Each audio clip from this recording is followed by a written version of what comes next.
A monster machine in Ukraine, seemingly high-tech, yet left to rust in a giant hangar. And you see a wing structure, part of a fuselage, and then looming over all of it is this absolutely enormous aircraft. A ghostly facility sprawling across northern Indiana, displaying strange features. So we've got slides coming out of these buildings, and those are not there for fun. A forest of derelict towers in Greece with mythical origins. It's a dramatic sight, a collection of ruined towers perched on a hill with the coastline stretching out in the distance.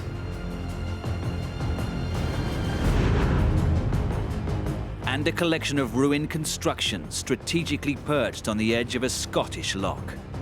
This is such a peaceful location.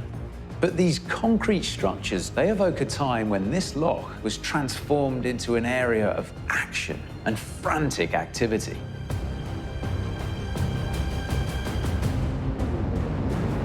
Decaying relics, ruins of lost worlds, forged through years of toil, now haunted by the past.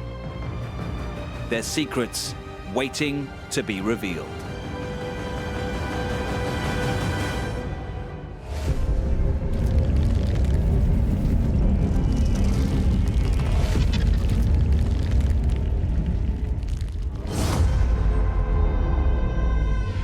Ukraine, Eastern Europe.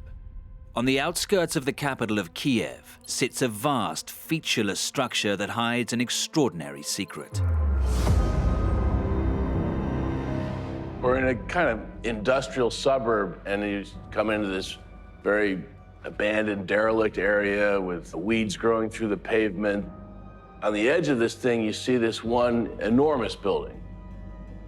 The first thing that strikes you is that it has these massive, massive doors, over 100 feet high. So whatever this building's intended for was clearly some kind of supersized structure.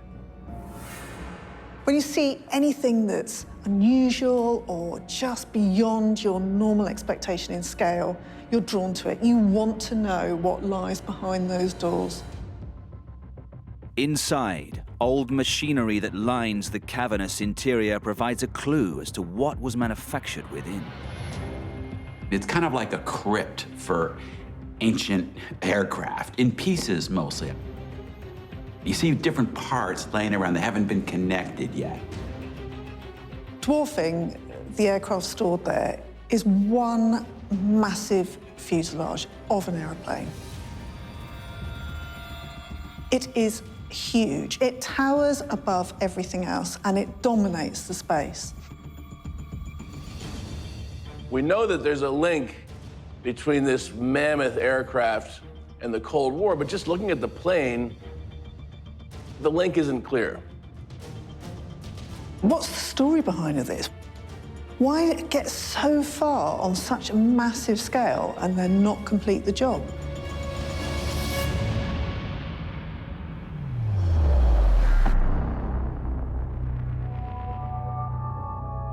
Inside this giant hangar lies an impressive feat of aviation history. That was once at the heart of a fierce international rivalry between two superpowers. Hennady Silchenko has worked for the Antonov Design Bureau for nearly 4 decades. He was part of the team responsible for this plane's development. As to where we are now, I can say that we are standing in one of the warehouses of our company, which is used for conservation and storage.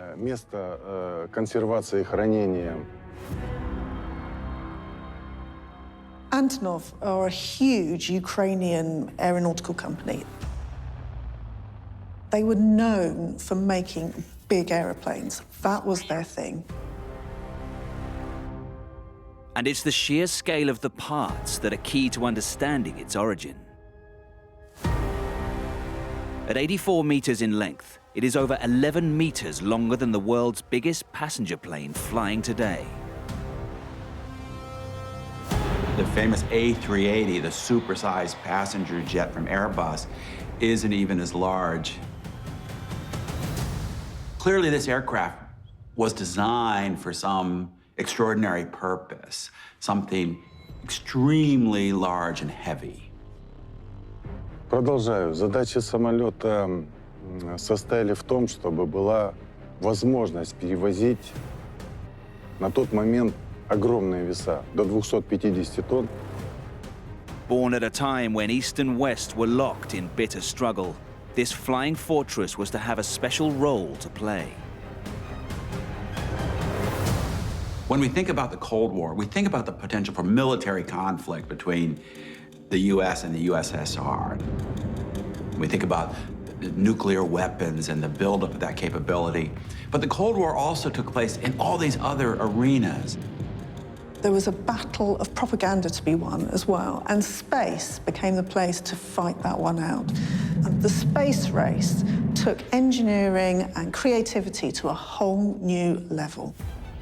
So in 1972, the United States announces the space shuttle program. And the Soviets see this as alarming. First of all, it's a huge leap in this prestigious space race. The Americans are going to have a new generation of technology the Soviets don't have. The Soviets were on the back foot, but they could see that the shuttle program was the future of space exploration, and this plane is part of that story.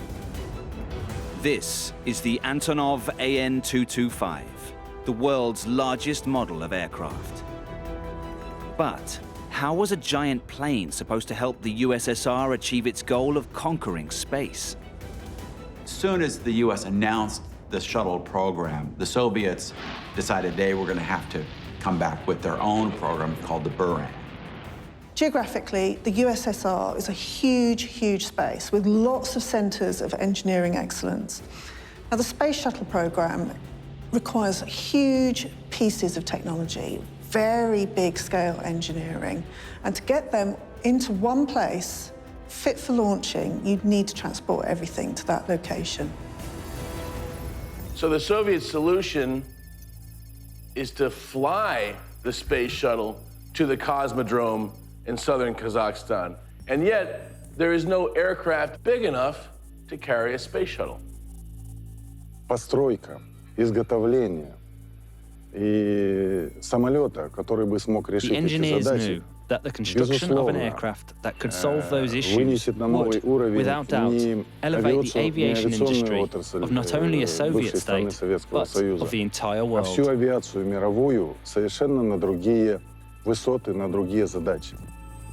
With an epic challenge ahead of them, the Antonov team got to work. Just 3 years after the idea for this model of aircraft was conceived, the monstrous AN-225 finally took to the skies, with a shuttle on its back.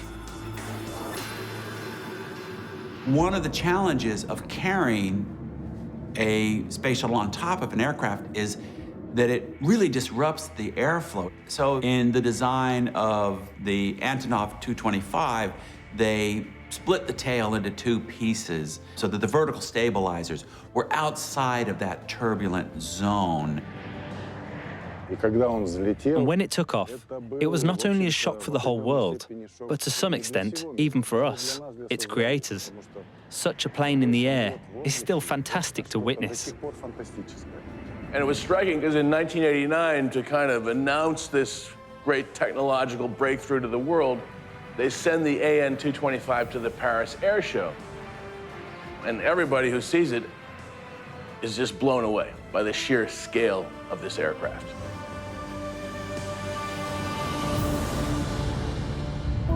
With the AN-225 declared a resounding success, the Soviet Union forged ahead with plans to assemble 3 more. This was meant to be number 2 off the production line.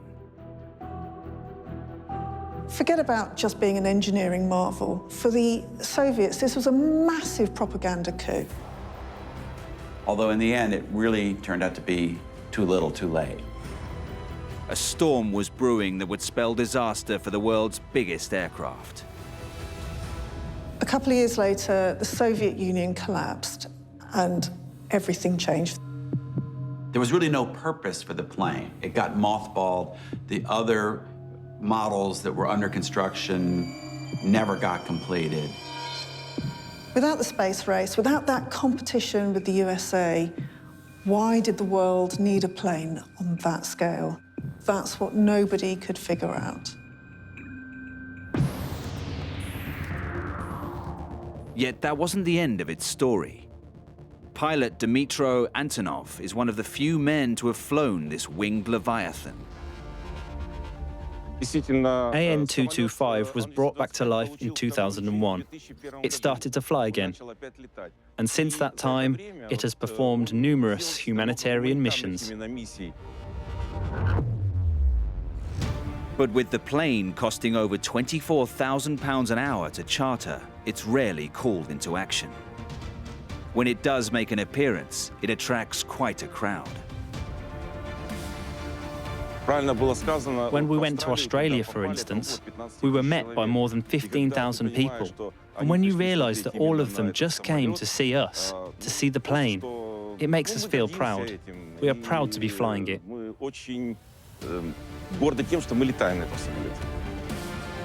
What puts this on the must-see list is that it actually holds 240 world records, including carrying the world's heaviest commercial cargo and the world's heaviest single object.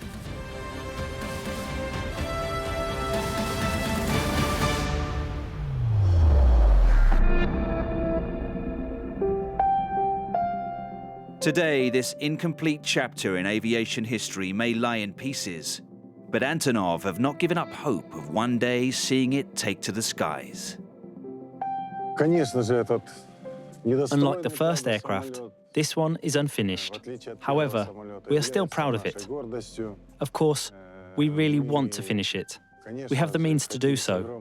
The only thing we need is a customer who would buy it, and then we would start work on it straight away.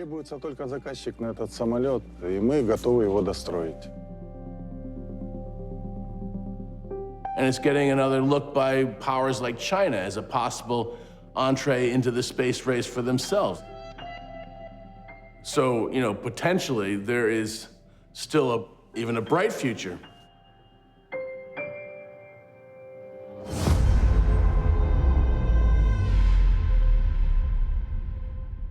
On a remote coast in Scotland, a cluster of ruins emerge out of a wild landscape. On the fringes of the Northwest Highlands, on the tip of Scotland, you're totally exposed to the full force of the North Atlantic.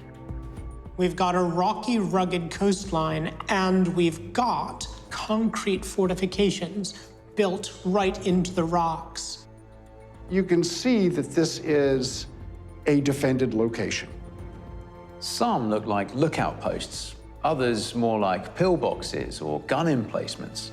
It becomes ever clearer that this was the scene of a major military enterprise. We have to wonder, what is so important here in this quiet rural area that needs to be defended like this? This was the setting for a daring operation, yet mystery still swirls around this site. The impact of the war has left its mark, and it's a story that, due to the Secrecy Act, isn't entirely well understood. The origins of this secret site are intrinsically tied to a remarkable story of perseverance and sacrifice. When we look at the way these reinforced concrete emplacements are designed and built, it's very clearly mid-20th century. It's Second World War era stuff. And yet, when we think about Second World War in the British Isles, we think about defending London from a Nazi invasion. Were the Allies expecting Hitler to mount a UK attack from the north? Or is there another reason for fortifying so heavily this remote region of the British Isles? This is a part of Scotland that was facing away from the Nazis. Why would we build fortifications that face away from the threat? This area has a sparse population. Yet for one of them, Nicky Ellerkirk,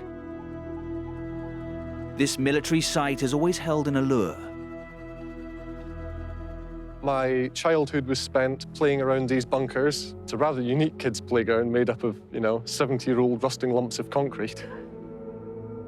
Yet there was a time when this was a hive of activity. We're up here in a tiny fishing and crofting community, and there was this sudden influx of 3,000 troops who landed from everywhere, India, Poland, Britain, other overseas territories. Why were troops flooding into this desolate area? Various remnants of military hardware provide clues. Francis Russell has been researching the site for over a decade. And here we have one of the 6-inch gun emplacements. There were 2 6-inch guns here, and then further around the corner, another 2 6-inch guns. They were a deterrent, and they look mean. Beneath these guns, a minefield ran across the mouth of the loch. And behind that, another line of defense. We've got submarine boom netting, which is large rings of wire, all woven together like chainmail. That was hung between surface floats and huge chunks of concrete on the seabed. As well as protecting against U-boats, lookout towers warned of incoming aircraft or naval attacks. It's hard to imagine now, but this was once a hive of activity. Hundreds of ships and thousands of men, all crammed into this small area. This is Loch Ewe, a sea loch used as a secret assembly point in the Second World War. Its need was driven by the German invasion of the Soviet Union.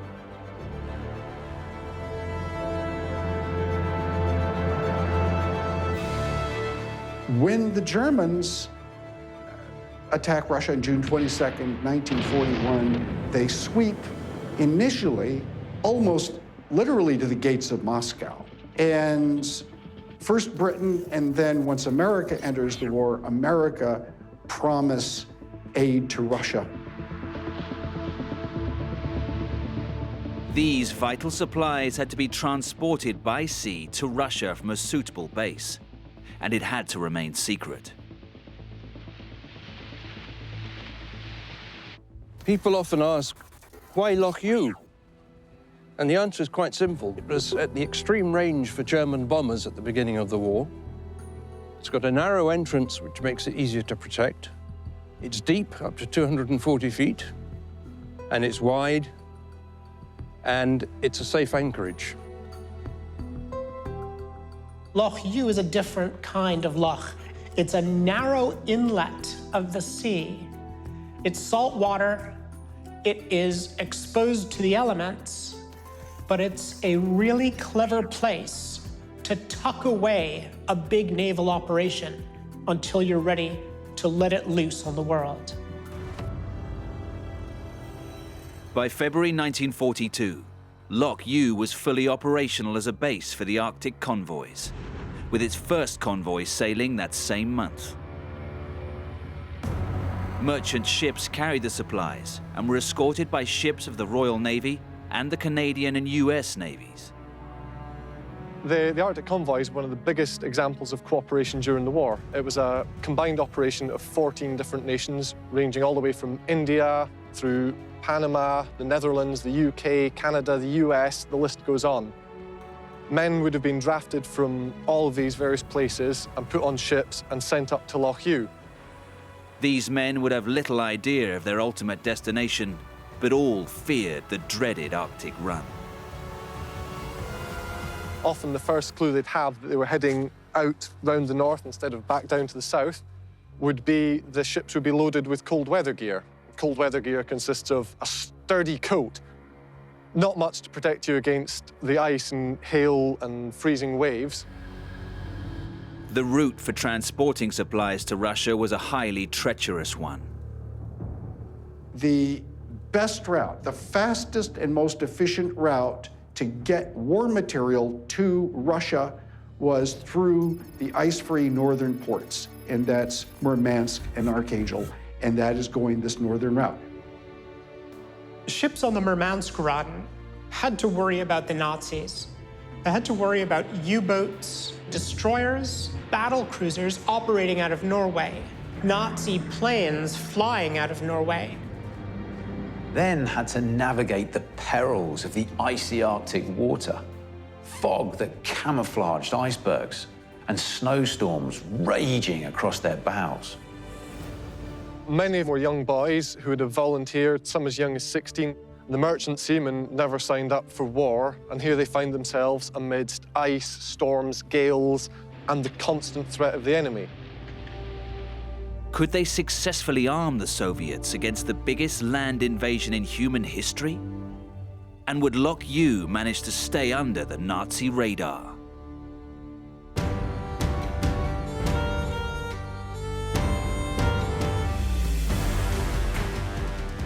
Ships that arrived in Loch Ewe had to pass an examination vessel, and then once through the boom net, which was for protecting against enemy subs, they were allocated a place to anchor.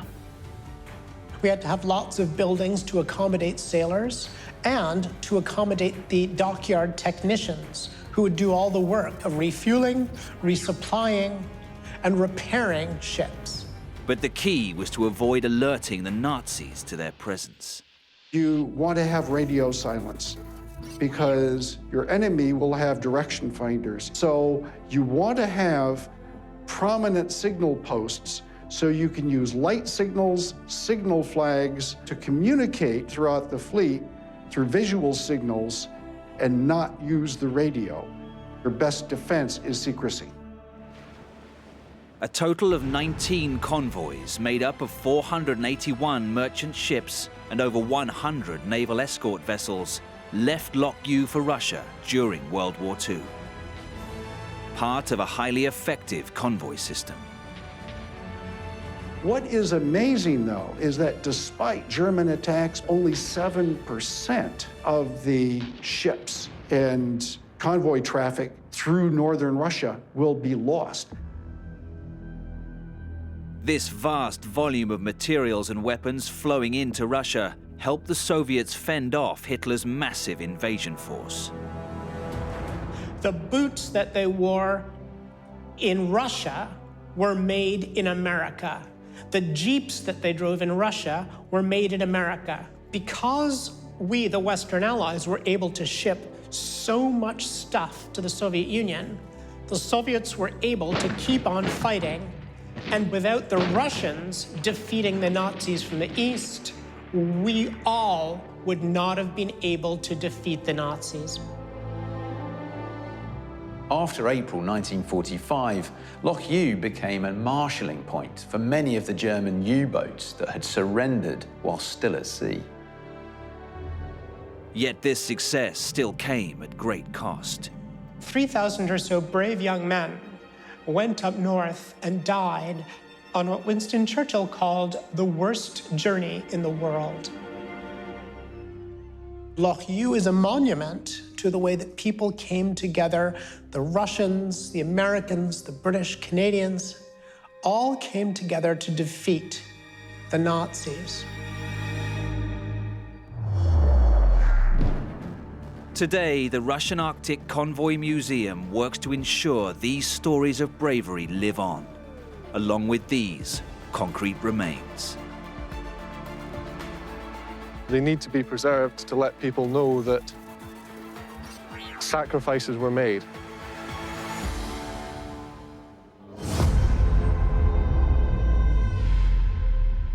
In the open countryside of North Indiana lies a sprawling network of overgrown structures that hide a secret past.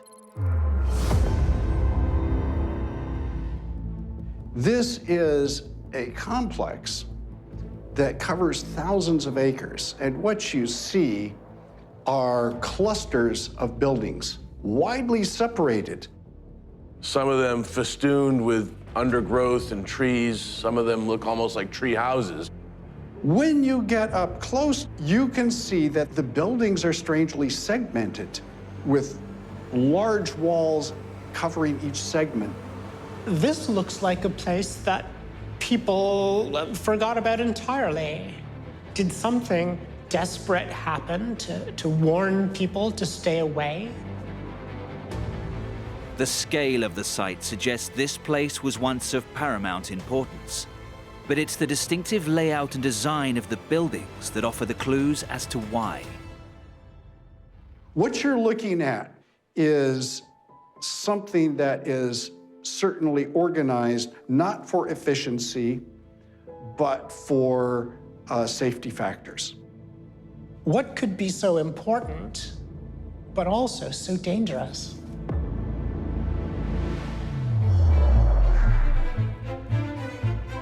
Overgrown and abandoned today, this place was once filled with workers. Amongst them in the 1950s was Fern Eddy Schultz, who was employed here as a secretary. Much of the work she did was highly confidential. The saying here was, what you see here and what you hear here, you let it stay here. We weren't at liberty to go out and tell anybody a lot of the things that we saw go on. It's no accident that this site was built out here in rural Indiana. But secrecy wasn't the only reason. If you're gonna build a factory to make Jeeps, you'll do it in Detroit because that's where the workforce is, that's where the facilities are.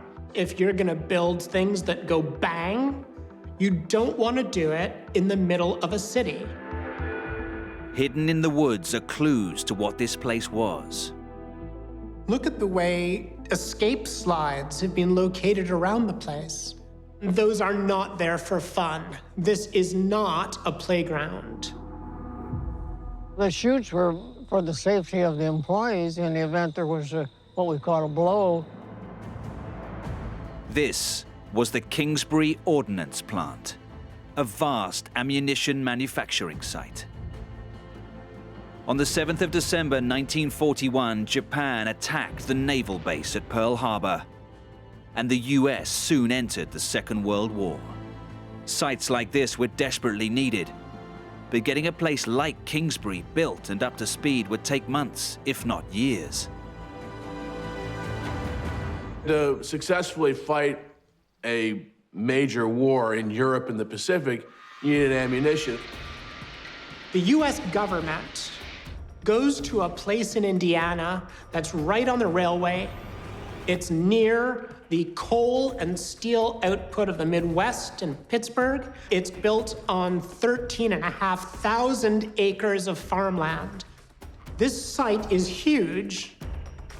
And you've got these very widely spaced factories so that if there is a disaster in one area, it won't set off all the others in a chain reaction. The site also included ammunition storage, barracks, laboratories, offices, and testing facilities, all linked together by miles of rail tracks. Fern remembers her time working here years later during the 1950s. The systems, however, were much the same. We're on the one line, and on the one line they made what we call fuses and boosters. The fuses were part of something that set the ammunition off when it was fired. The booster boosted the capacity of the fuse. The final product on the 2 line was the 20-millimeter shell, and on the 3 line was the 30-millimeter, and so on down the line to the 5 line. Separating the facilities wasn't the only safety measure taken, because the work being carried out inside these buildings also dictated how they were built. The main thing that they're producing here is smokeless powder. And it's a process uses a lot of different acids. It's a very dangerous process to do. You see, the interior walls are really solid, and then the exterior walls and the roofs are relatively thinly built of light steel, glass, plastic, and that's so that if there's an accident, the interior wall will be so strong that it will direct the blast toward the weaker areas away from the very valuable machinery and also the manpower. But with the US suddenly embroiled in war in the Pacific and in Europe, how would such a vast site be made ready in time? In December 1941, the US entered the Second World War. While the attack on Pearl Harbor had come as a sudden, tragic surprise, the military had been preparing to enter the war for some time, and sites like the Kingsbury Ordnance plant had actually been operational for months. You see, the story begins long before the Americans go to war in Pearl Harbor. The United States, although not willing to actively jump into World War II, saw the danger of a possible Nazi victory and began a massive rearmament program. As early as the summer of 1941, Kingsbury had been shipping out munitions to Europe to aid the Allies. From here, its importance would only increase. This place, Kingsbury Ordnance Plant, was an absolutely critical piece of the US war machine in World War II. At its height, in a single day, Kingsbury produced 180,000 point-detonating fuses, over 46,000 40mm shells, and 500,000 rounds of 20mm ammunition. But to achieve this staggering output level, it needed workers, something that was hard to find in rural Indiana. They purpose-built a neighborhood here, Kingsford Heights, to house people because there was nobody here. In all, close to 21,000 people worked at the site. In amongst them were a great number of women, both breaking down old social conventions and doing their part for the war effort. They are working full shifts, double shifts in factories. And that changes not only the way others see them, but it changes the way they see themselves. But despite the progress, the workforce faced numerous dangers and ailments that could last a lifetime. People are being exposed to toxic chemicals. People are getting burns from flammables. And in some cases, people are displaying really worrying symptoms. Employees were forced to wear these powder suits. They had to remove all jewelry, anything that might cause static electricity, any kind of friction that could create a spark that would set off some kind of a conflagration inside the munitions plant or any of its buildings. In the powder blending areas, people actually turned orange from handling the material. When the Second World War ended, the plant went into standby before being called back into action for the Korean War. Finally, in 1960, it closed for good.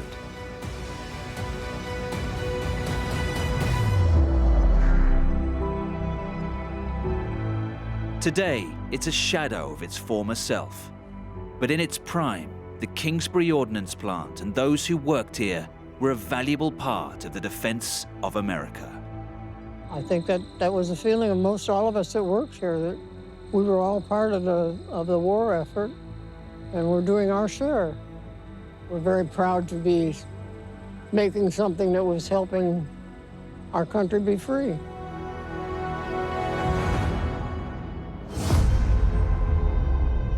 In southern Greece is a barren land that time forgot. In what's known as the Deep Mani, a craggy headland juts out into the Mediterranean Sea. This is an inhospitable landscape, and even today, few tourists actually venture this far south. Near the end of this dramatic peninsula, in what appears almost like mountainous desert, you catch a glimpse of these ruins. You have the perfect vantage looking out to sea and down the coast. These towers look almost military rather than civilian.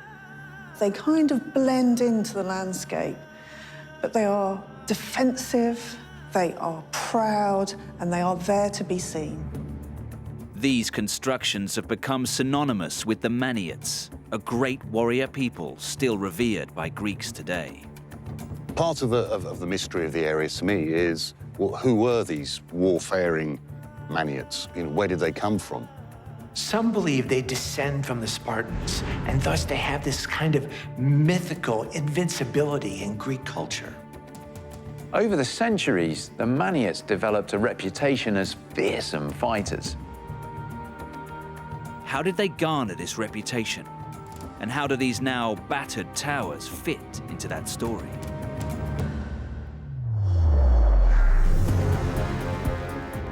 Local guide and author Matthew Dean has been exploring these castle-like structures for over 30 years.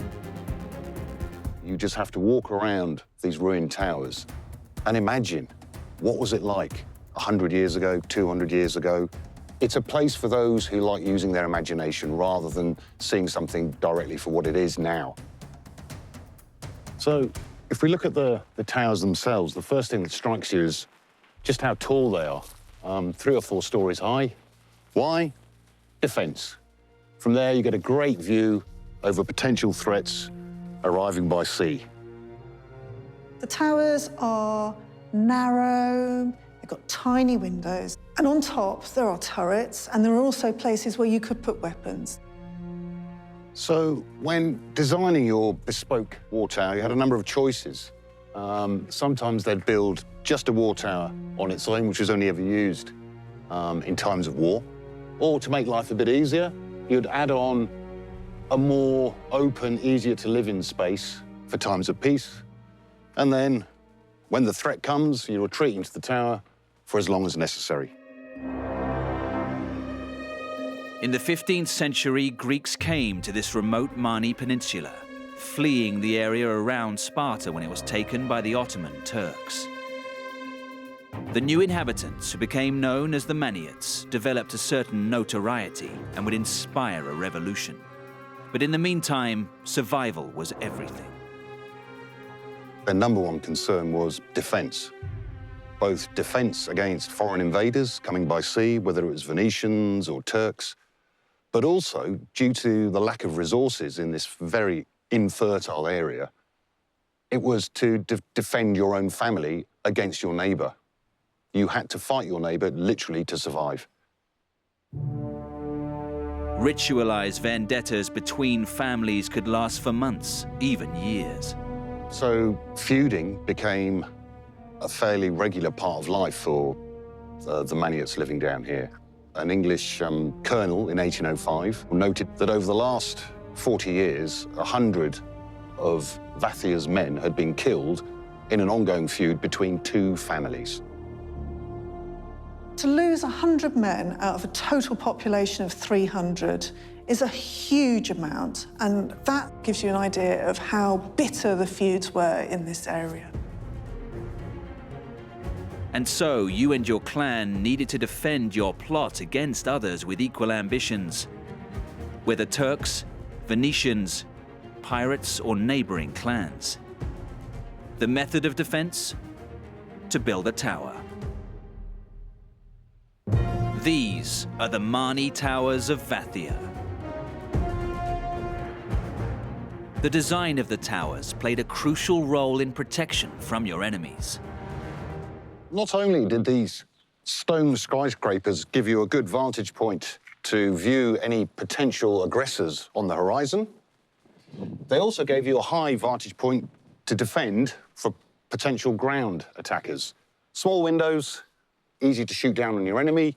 Even better if you block them up, leaving just a tiny hole for the muskets. And small doorways are much harder to breach. Construction of the towers increased in the late 18th century as the Turkish threat intensified. And the Maniots bitterly resisted the Ottoman Turks, who now controlled the rest of Greece. The fighting between the Turks and the Maniots was particularly vicious. If a Maniot went down in battle and was injured, a fellow soldier would take him, kiss him on the forehead, and then lop off his head. It was better to die at the hand of your fellow man than to fall into the Turks' hands. Into the early 1800s, a revolution was brewing. This was the moment when the Maniots would seal their reputation as great warriors. The war for independence started down here in the Mani. Significant clansmen gathered their troops together, hooked up with other clansmen, and together they all marched to meet up with Kolokotronis, who all Greeks regard as the father of the revolution.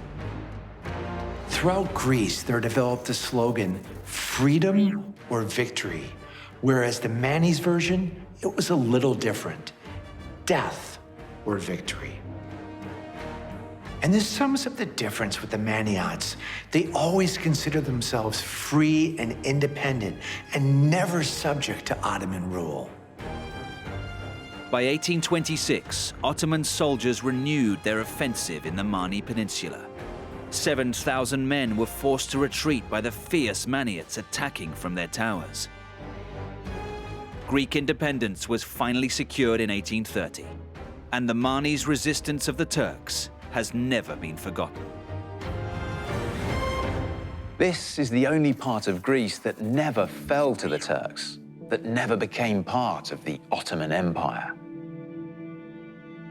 The pride that the Greeks feel for this area comes from their determination not to be conquered by the Ottoman Empire.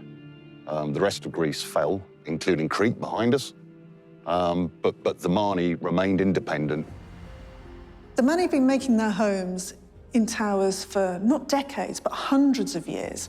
And the towers evolved over time, starting off very small, very military, a statement of power to external enemies. But over time, they become slightly more domestic, but still with that structure, that power. Over time, the inhabitants emigrated to major cities, with many heading to Western Europe, Australia, and the United States. The fact that these towers were orientated towards war and defense means that they just don't have a place in the modern world. So they remain largely blocked up and left gradually crumbling away.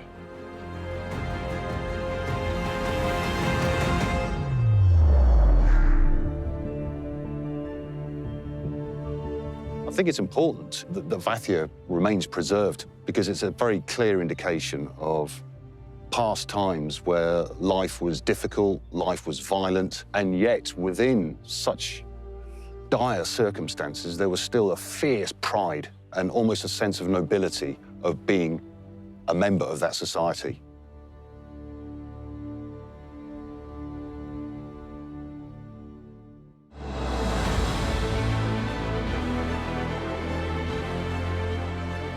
Now they are abandoned, crumbling ruins.